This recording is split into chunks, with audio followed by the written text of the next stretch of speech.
Hello guys, म चाहिँ यहाँनिर चिन्डेको सब्जी बनाउँदैछु एकदम सिम्पल वेमा। अनि यहाँ तेल खराउँदैछु मैले। यसमा चाहिने प्याज, लसुन, सुक्खा खोर्सानी अनि चेरी टमाटर अनि चिन्डे अनि यो मसलाहरू। अनि तेल खरिसकेको छ अनि यसमा सुक्खा खोर्सानी हाल्यो अनि प्याज र सुक्खा खोर्सानी हालेर एकछिन यसलाई चाहिँ चलाउनुपर्छ।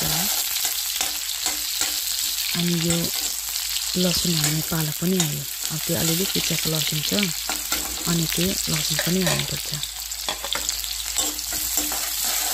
अनि त्यो मिक्स गरेर चाहिँ अब चाहिँ हल्दी र नुनको पालो आयो।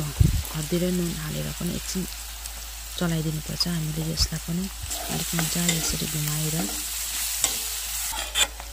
अनि चेरी टमाटर पनि हाल्यो। चेरी टमाटर पनि अर्ग्यानिक हो, घरमै फलेको।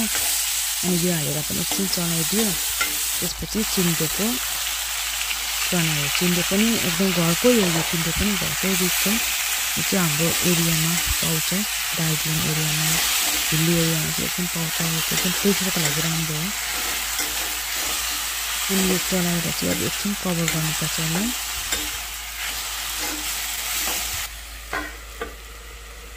अनि यो कभर निकाल्यो अनि त्यसपछि फेरि यसलाई चलाइदियो।